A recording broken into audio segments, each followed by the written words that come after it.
आफ्ना नेताहरू भ्रष्टाचारको आरोपमा जेल पसिसक्दा, राष्ट्रको ढुकुटी रित्याउँदा, हरेक क्षेत्रको इन्डिकेटर्सहरूलाई रेडमा पुर्याउँदा पनि अझै पनि तपाईँकै दललाई भोट हालिरहने, तपाईँकै नेतालाई भोट हालिरहने ती भोटर चाहिँ कस्ता, जनता पनि कस्ता। यो नयाँ दल केही नीति विचार केही पनि छैन, सिद्धान्त केही पनि छैन, भर्खरै आएको छ, तिनलाई चाहिँ भोट हालिहाल्ने जनता पनि कस्ता भनेर जनताको चेतनालाई पनि चुनौती दिएको मैले यदाकदा सुन्ने गरेको छु। हामीलाई माया गर्ने, सद्भाव राख्ने, भोट हाल्ने जनता कस्ता होइन, नयाँ मानिसहरूलाई हेरौँ न भनेर हामीलाई वारवारती तपाईँहरूले आत्तिए जसरी भोट दिएको पनि होइन। जम्मा 20 सिट र उपनिर्वाचनबाट 21 सिट पुर्याएका हुन्। कुनै पनि किसिमको नचाहिँदो भारी हामीले बोक्नु परेको छैन र जीवनभर यो भारी बोक्न नपरोस् पार्टीको जीवनभर भनेर हामीले केही कुराहरू हामीले डकुमेन्टेड गरेका छौँ। आजको युवा पुस्ता हामी जस्ता राजनीतिज्ञले जे भनिदियो त्यही पत्याएर चाहिँ बस्दैन। उसको आफ्नै सोच छ, उसको आफ्नै अध्ययन छ, उसको आफ्नै योजनाहरू छ। बाटो तय गरेको हुन्छ, कुन बाटोमा गएर कुन गन्तव्यमा पुग्ने भन्ने तय गरेको हुन्छ। गन्तव्य लगभग निश्चित छ। जब समृद्ध भन्दछु त्यो समाज, त्यो आर्थिक रूपको समृद्ध समाज मात्र नबुझिदिनु होला।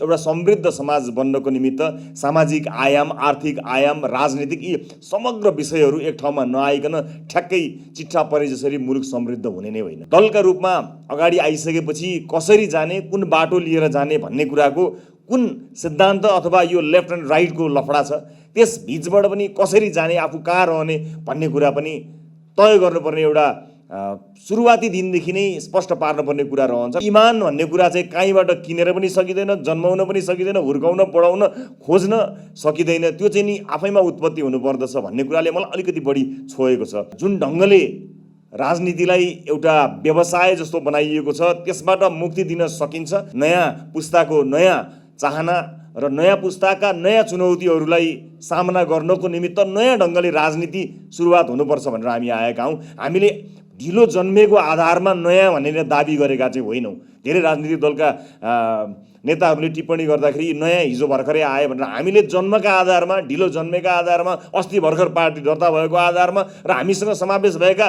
साथीहरूको नफुलेको दारी, नखुलिएको कपाललाई दसी मानेर चाहिँ नयाँ भनेका होइनौँ। नयाँ भनेको यो युगले खोजेको नयाँ हो, संसारले खोजेको नयाँ हो। आज छिमेकका राष्ट्रहरू कहाँबाट कहाँ पुगिसके, तर आज हामी तिनलाई गाली गर्ने, स्वाद अनुसार गाली गर्नुलाई नै राष्ट्रियताको कडी मानिरहेका छौँ। तिनले गरेका आर्थिक उन्नति, तिनले गरेका प्रगतिहरूलाई नहेरिकन खालि आलोचनामा रहेर राजनीति गर्ने परम्परा जुन एउटा पुस्ताले त्यो परम्पराभित्र आफूलाई राख्यो, त्यसका विरुद्ध हामीले होइन, अब नयाँ युगका नयाँ चुनौतीहरू छन्, तिनलाई समावेश गर्दै लिएर जानुपर्छ। एउटा ठुलो तबका यो देशको नीति निर्माणमा नै चुक्यो। अवस्था के हुन्छ भनेर हिसाब गरेर तौलेर नीति बनाउनु पर्ने अथवा बनाएको नीतिलाई पनि कार्यान्वयन नै नगर्नु पर्ने जुन एउटा बाध्यात्मक परिस्थितिको जन्जालमा मुलुक फसेको छ, राष्ट्रिय स्वतन्त्र पार्टीसँग त्यो कुनै पनि किसिमको ब्यागेज छैन।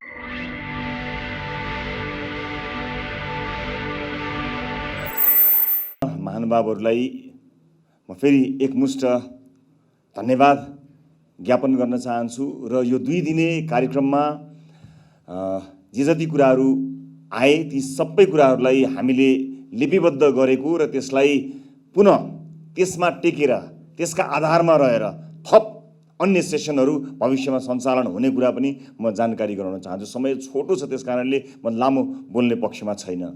कार्यक्रमहरू धेरै थिए तर नीति मन्थन जसरी सुरु भयो हिजो पहिलो सत्र पछि नै मैले आफ्ना सबै कार्यक्रमहरू चाहिँ क्यान्सल गरेर पुरै सेसनभरि बसेर म यो पुरै सेसनमा 1 मिनेट पनि मैले मिस नगरिकन यी सबै सेसनहरूमा सहभागी हुन पाएँ। त्यो मेरो लागि एउटा विशिष्ट अनुभव भयो र पार्टी निर्माण गर्दै गरिराख्दा र यो पार्टीको एउटा नेतृत्व गर्ने जिम्मेवारी आएका हुनाले यो अत्यन्तै ऐतिहासिक अवसरका रूपमा लिए र त्यसलाई अब कार्यान्वयनको तहमा लिएर जाने प्रतिबद्धता पनि म यहाँहरू समक्ष अहिले अभिव्यक्त गर्न चाहन्छु। उपस्थित महानुभावहरू, हरेक मुलुकले आफ्नो बाटो तय गरेको हुन्छ, कुन बाटोमा गएर कुन गन्तव्यमा पुग्ने भन्ने तय गरेको हुन्छ। गन्तव्य लगभग निश्चित छ। हरेक मुलुकले गन्तव्यका रूपमा समृद्धि भन्दछ। समृद्धि हासिल गरिरहँदा सामाजिक न्याय लगायतका विषयहरू स्वतः सँगै आउने कुरा नै भइहाल्यो। त्यसकारणले मैले जब समृद्ध भन्दछु त्यो समाज, त्यो आर्थिक रूपको समृद्ध समाज मात्र नबुझिदिनु होला। एउटा समृद्ध समाज बन्नको निमित्त सामाजिक आयाम, आर्थिक आयाम, राजनीतिक यी समग्र विषयहरू एक ठाउँमा नआइकन ठ्याक्कै चिट्ठा परे जसरी मुलुक समृद्ध हुने नै होइन। यस अर्थमा समग्रमा यसलाई बुझिदिनु हुन पनि मैले अनुरोध गरेँ यहाँहरूलाई। र नीति मन्थनका मार्फतबाट हामी यहाँबाट प्राप्त भएका सुझावहरूलाई प्राप्त गरेर अनि त्यसपछि मात्र हाम्रो बाटो तय गर्ने लागेका हौँ भन्ने प्रश्न पनि आएको होला। त्यो पनि होइन। राजनीतिक दलका रूपमा अगाडि आइसकेपछि कसरी जाने, कुन बाटो लिएर जाने भन्ने कुराको कुन सिद्धान्त अथवा यो लेफ्ट एन्ड राइटको लफडा छ, त्यस बीचबाट पनि कसरी जाने, आफू कहाँ रहने भन्ने कुरा पनि तय गर्नुपर्ने एउटा सुरुवाती दिनदेखि नै स्पष्ट पार्नुपर्ने कुरा रहन्छ। र हामीले मूलभूत रूपमा ती कुराहरूलाई स्पष्ट पार्यौँ। एउटा इन्क्लुसिभ डेमोक्रेटिक पार्टीको रूपमा एउटा हामीले आफूलाई चिनाउँदै आयौँ। एउटा समावेशी उदार लोकतान्त्रिक पार्टी राष्ट्रिय स्वतन्त्र पार्टी हो। मैले स्पष्ट पार्नुपर्दा एउटा उदार लोकतान्त्रिक, समावेशी उदार लोकतान्त्रिक पार्टीका नर्म्सहरू त्यो भन्ने बित्तिकै त्यसले अङ्गीकार गर्ने कुराहरू स्वतः त्यसभित्र समाहित हुन्छन् भन्ने अपेक्षासहित मैले यो कुरा बताएँ। तर त्यतिले मात्र हाम्रो समाजलाई मार्गदर्शन दिन सक्दैन। अथवा एउटा राजनीतिक दलले आफ्ना डकुमेन्टहरू सबैभन्दा खँदिलो बनाउँदैमा त्यसले समाजलाई असाध्यै धेरै योगदान दिन सक्छ भन्ने कुरा पनि होइन रहेछ। आज विभिन्न सेसनहरूमध्ये रामेश्वर खनालज्यूको सेसन थियो। उहाँले एउटा कुरा के बताउनु भएको थियो भने त्यो पेटमा आगो चाहिन्छ, त्यो पेटमा मुलुकका लागि केही गर्छु भन्ने एउटा हुटुटी जुन चाहिन्छ, त्यो इमान चाहिँ सबभन्दा महत्त्वपूर्ण कुरो रहेछ। विज्ञता पनि समाजमा नभएको होइन, स्रोत पनि परिचालन गर्न सकिन्छ, विज्ञता स्वदेश विदेशबाट समावेश गराउन सकिन्छ। तर त्यो इमान भन्ने कुरा चाहिँ कहीँबाट किनेर पनि सकिँदैन, जन्माउन पनि सकिँदैन, हुर्काउन बढाउन खोज्न सकिँदैन। त्यो चाहिँ नि आफैमा उत्पत्ति हुनुपर्दछ भन्ने कुराले मलाई अलिकति बढी छोएको छ। हामी त्यो इमानको कसीमा आएका हौँ। मैले उद्घाटनका बेलामा भनेको थिएँ कि जे भइरहेको छ त्यसलाई चुपचाप सहेर गुनासो गरेर बस्नुपर्ने अवस्थाबाट अलिकति एक कदम भए पनि हामी चालौँ भनेर हामीले एउटा कदम चालेका हौँ। यथास्थितिलाई स्वीकार नगरेका हौँ। हामीले खुल्लम खुल्ला नेपालको राजनीतिमा जुन ढङ्गले राजनीतिलाई एउटा व्यवसाय जस्तो बनाइएको छ त्यसबाट मुक्ति दिन सकिन्छ। नयाँ पुस्ताको नयाँ चाहना र नयाँ पुस्ताका नयाँ चुनौतीहरूलाई सामना गर्नको निमित्त नयाँ ढङ्गले राजनीति सुरुवात हुनुपर्छ भनेर हामी आएका हौँ। हामीले ढिलो जन्मेको आधारमा नयाँ भनेर दाबी गरेका चाहिँ होइनौँ। धेरै राजनीतिक दलका नेताहरूले टिप्पणी गर्दाखेरि नयाँ हिजो भर्खरै आए भनेर, हामीले जन्मका आधारमा, ढिलो जन्मेका आधारमा, अस्ति भर्खर पार्टी दर्ता भएको आधारमा र हामीसँग समावेश भएका साथीहरूको नफुलेको दारी नखुलिएको कपाललाई दसी मानेर चाहिँ नयाँ भनेका होइनौँ। नयाँ भनेको यो युगले खोजेको नयाँ हो, संसारले खोजेको नयाँ हो। आज छिमेकका राष्ट्रहरू कहाँबाट कहाँ पुगिसके, तर आज हामी तिनलाई गाली गर्ने, स्वादअनुसार गाली गर्नुलाई नै राष्ट्रियताको कडी मानिरहेका छौँ। तिनले गरेका आर्थिक उन्नति, तिनले गरेका प्रगतिहरूलाई नहेरिकन खालि आलोचनामा रहेर राजनीति गर्ने परम्परा जुन एउटा पुस्ताले त्यो परम्पराभित्र आफूलाई राख्यो, त्यसका विरुद्ध हामीले होइन, अब नयाँ युगका नयाँ चुनौतीहरू छन् तिनलाई समावेश गर्दै लिएर जानुपर्छ। त्यसका लागि राजनीतिमा विषय विज्ञहरूलाई समावेश गर्नु पर्यो भनेर हामी आएका हौँ। यो पोलिटिकल पार्टी चाहिँ नन पोलिटिसियनहरूको पोलिटिकल पार्टी बनेको छ अहिले। किनभने मुलुकलाई आवश्यकता परेको छ कि विभिन्न क्षेत्रमा क्षमतावान मान्छेहरूलाई ल्याउनु पर्ने र ती क्षमतावान मान्छेहरूका माध्यमबाट हामीले पोलिसी लेभलमा चाहिँ काम गर्न सकेनौँ भने मुलुकको कम्तीमा पनि 50 वर्ष अगाडिको बाटो हामी तय गर्न सक्दैनौँ भनेर हामीले यो हस्तक्षेप भन्नुहोस् अथवा यो एटेम्प्ट भन्नुहोस्, हामीले त्यो गर्ने प्रयास गरेका हौँ। र कतिपय अवस्थामा हामीले खेप्नु परेका आरोपहरू छँदैछन्। ती आरोपको जवाफका लागि देख्यौ त नीति छैन भने होइन, कतरा विद्वान ल्याएर यहाँ नीति गऱ्यौँ, मन्थन गऱ्यौँ भनेर भन्नका लागि त्यो जवाफका लागि हामीले ल्याएका होइनौँ। म यहाँहरूलाई स्पष्ट पार्न चाहन्छु, यो मुलुकमा नीति निर्माण गर्ने तहमा आइपुग्दाखेरि कयौँ कारणहरूले, विशेष गरेर राजनीतिक हस्तक्षेप र त्यो अज्ञानता होला अथवा त्यो धेरै कारणहरूले क्षमतावान मानिसहरू छुटे। किनभने उनीहरूले राजनीतिक दलको ढोका ढकढकाउन चाहेनन्। राजनीतिक दलहरूले उनीहरूलाई कहिल्यै सम्झेन, किनभने आफ्ना दलमा वरपर जो विज्ञ छन् तिनै देशका विज्ञ हुन् भन्ने एउटा भ्रम भन्छु म, त्यो रहिरह्यो। त्यसले गर्दा एउटा ठुलो तबका यो देशको नीति निर्माणमा नै चुक्यो र भएका अहिले कर्मचारी तन्त्रभित्र रहेका पनि कयौँ पूर्व ब्युरोक्रेट्सहरू, अहिले नै जति मधुरमणजीलाई हामीले सुन्यौँ, अन्य पूर्व ब्युरोक्रेट्सहरूलाई सुन्यौँ, आज उहाँहरू जति स्पष्ट हुनुभएको छ स्वतन्त्र हुँदा, हिजो राजनीतिक हस्तक्षेपका कारण, कर्मचारी तन्त्रभित्र समेत रहेको हस्तक्षेपका कारण यति खुल्न सक्ने वातावरण नै सिर्जना हुन सकेन। उहाँहरूलाई थाहा थियो के गलत भइरहेको छ, तर त्यो थाहा भएको कुरालाई पनि सुधार्न सक्ने वातावरण हिजो हुन सकेन। त्यसकारणले नयाँ राजनीतिक दललाई एउटा सुविधा छ। त्यो सुविधा के भने कुनै पनि किसिमको भारी बोक्नु परेको छैन। हामी जीवनभर त्यस्तो किसिमका नचाहिने भारी नबोक्ने प्रण गरेर आएका छौँ। यो कुरालाई हाम्रो दस्तावेजले स्पष्ट पार्छ। अहिलेसम्म आएको दस्तावेजले, पार्टीको विधानले यसलाई स्पष्ट रूपमा भनेको छ कि हामी कुनै पनि किसिमका भारी बोक्न तयार छैनौँ। यस अर्थमा अहिले अझ बढी हामीलाई जति सुविधा कुनै पनि राजनीतिक दललाई छैन नीति निर्माणका तहमा।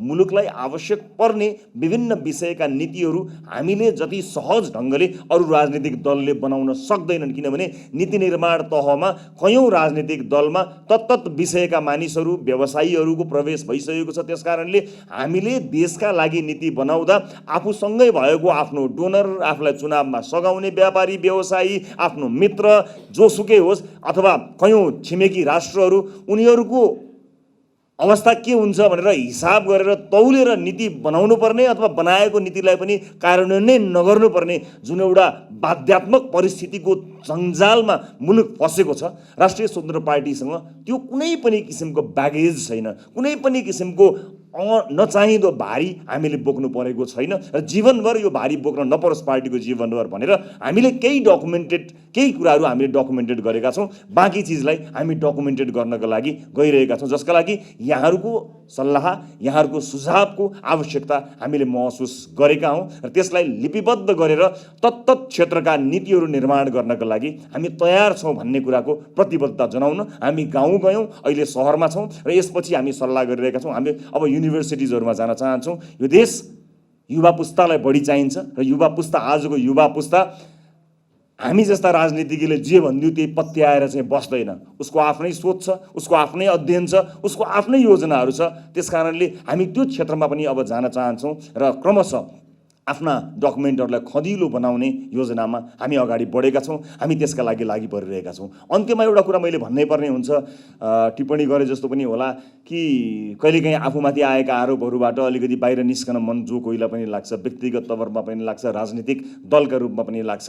जनमानसमा मैले त्यो जवाफ फर्काउनको लागि जवाफ फर्केको होइन कि हामीप्रति आस्था, विश्वास, माया गरेर मुलुकमा केही हुन्छ कि भनेर नो होपबाट न्यू होपमा आएको जेनेरेसनलाई मैले बताउनै पर्ने हुन्छ कि त्यसो होइन भनेर मैले जवाफ फर्काउने हेतुले अवश्य पनि बताउन खोजेको होइन कि कहीँ टिप्पणी सुनिन्छ कि जनता पनि कस्ता, यो नयाँ दल केही नीति विचार केही पनि छैन, सिद्धान्त केही पनि छैन, भर्खरै आएको छ, तिनलाई चाहिँ भोट हालिहाल्ने जनता पनि कस्ता भनेर जनताको चेतनालाई पनि चुनौती दिएको मैले यदाकदा सुन्ने गरेको छु।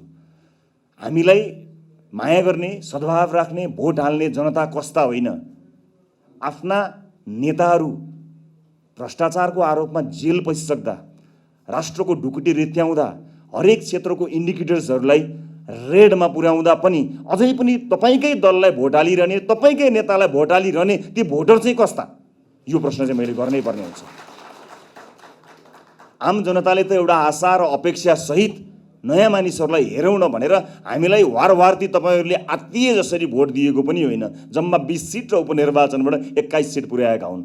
म धन्यवाद दिन चाहन्छु ती तमाम जनताहरूलाई जो परिवर्तन चाहन्छन् र परिवर्तन चाहँदै पनि पुराना राजनीतिक दलहरूप्रतिको विश्वासलाई निमिट्यान्न पार्नु भएको छैन। जनताको चेतनालाई चुनौती दिने हाम्रो त्यो हैसियत पनि छैन र त्यो चुनौती कसैले पनि नदिन पनि म यहाँबाट अनुरोध पनि गर्न चाहन्छु। त्यसैले म अन्त्यमा यो यी सेसन्सहरूमा सहभागी भएर आफ्नो अमूल्य समय दिनुहुने सम्पूर्ण सहभागीहरूलाई धेरै धेरै धन्यवाद दिन चाहन्छु। यहाँहरूले बताउनुभएका महत्त्वपूर्ण अभिव्यक्तिहरूले हाम्रो आँखा खोलेको छ।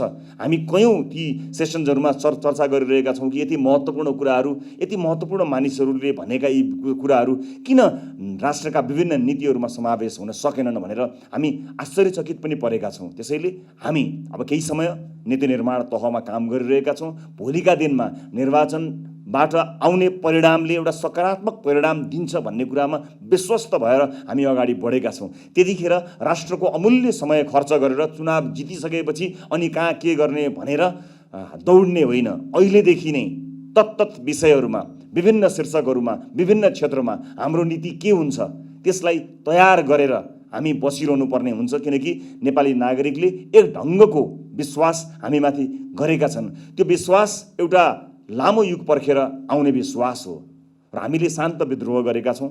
मुलुकमा धेरै परिवर्तन आएका छन्। विभिन्न कालखण्डमा विभिन्न ढङ्गले परिवर्तन आएको छ र यो प्राय क्रान्ति भन्ने गरिन्छ। क्रान्ति भन्ने शब्दलाई यति भयानक, यति भयावह बनाइएको, यति डरलाग्दो बनाइएको छ कि त्यो शब्द निकाल्दाखेरि हामीलाई कहीँ डर लाग्छ। तर क्रान्ति हामीले गरे जस्तो पनि हुन सक्ने रहेछ नि। शान्त क्रान्ति, मतपत्रबाट गरिने क्रान्ति, विषय विज्ञहरूलाई राजनीतिमा ल्याएर गरिने क्रान्ति, मुलुकमा विषम परिस्थिति विभिन्न क्षेत्रमा देखिएको छ। त्यसै क्षेत्रका विज्ञहरूलाई समावेश गराएर नागरिकलाई दुःख नदिइकन, रेलिङ नभाँचिकन, बाटोहरू बन्द नगरिकन, आन्दोलन नगरिकन शान्त मतपत्रबाट 5-5 वर्षमा हुने परिवर्तनमा आफ्ना एजेन्डा, आफ्ना भिजन, आफ्ना नारा र आफ्नो कार्ययोजना सहित नागरिकमा गएर भोट माग्ने र त्यसै भोटका माध्यमबाट परिवर्तन गर्ने एउटा नीलो क्रान्तिलाई सुरुवात गरेका छौँ, जसको नाम सुन्दा कोही आत्तिनु पर्दैन, कोही तर्सनु पर्दैन। म यति यहाँहरूलाई निवेदन गर्न चाहन्छु। हामीलाई धेरैले भन्छन् यस्तो जहाँ चाहिँ व्यथिति छ, भ्रष्टाचार मौलाएको छ, मुलुकमा चाहिँ अनेक अशान्ति छाएको छ, यही मौकामा तिमीहरू पनि बाहिर आऊ न, कराऊ न, सडकमा आऊ न, धेरै कुरा गर्न सकिन्छ नि भनेर हामीलाई हौस्याउने, हामीलाई उचाल्ने, हामीलाई मनाउने, हामीलाई फकाउने धेरै प्रयासहरू विभिन्न ढङ्गले भएका छन्। इतिहासको कालखण्डमा त्यस्ता धेरै क्रियाकलापहरू निरन्तर भएका छन्। प्रत्येक 5-10 वर्षमा त नेपालमा परिवर्तन हुन्छ भनेर भन्दै आइएको, सुन्दै आइएको पनि कुरा छ। अहिले पछिल्लो परिवर्तनको संवाहक नेकपा माओवादी केन्द्रकै कुराकानी गर्दा पनि यदि हामीले 46-47 को आन्दोलन पछिको समय हेर्ने हो भने 46-47 को परिवर्तन पछि तुरुन्तै 52 सालमा उहाँहरूले विद्रोह गर्नुभएको थियो। 2-4 वर्षकै बिचमै विद्रोह गर्नुभएको थियो। हामीले त त्यो 2-4 वर्ष होइन, लगभग 15 वर्ष कुरेर विद्रोह त गऱ्यौँ, तर त्यस्तो कुनै विद्रोह होइन। नागरिकले कहीँ दुःख पाउनु पर्दैन।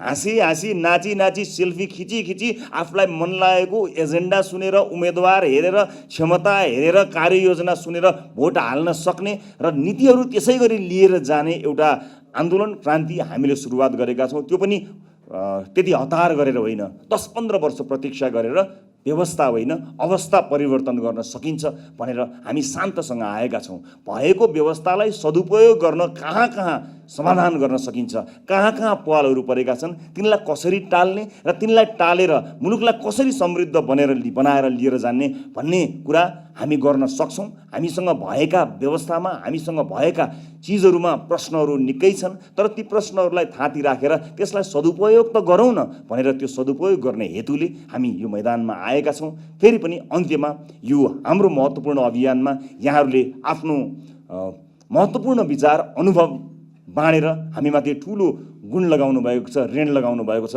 हामी सत्कर्मबाट तपाईँले लगाउनु भएको यो गुण, यो ऋण अवश्य पनि तिर्छौँ भन्दै फेरि पनि धन्यवाद दिन चाहन्छु। र पार्टी पङ्क्तिमा रहेर यस्तो महत्त्वपूर्ण सेसन्सहरूलाई दिनरात खटेर लागेर यो आयोजना र सफल आयोजना गर्नुहुने सम्पूर्ण पार्टीका विभिन्न तहका साथीहरूलाई पनि म धन्यवाद दिन चाहन्छु। र हाम्रा कुरा आम नागरिकसम्म पुर्याउन मद्दत गर्नुहुने सञ्चारकर्मी साथीहरूलाई पनि हृदयदेखि धन्यवाद दिँदै यो सेसन पनि यी 2 दिनको सेसन समाप्त भएको जानकारी गर्दै आफ्नो भनाइ यहीँ टुङ्ग्याउँछु। हस्, नमस्ते।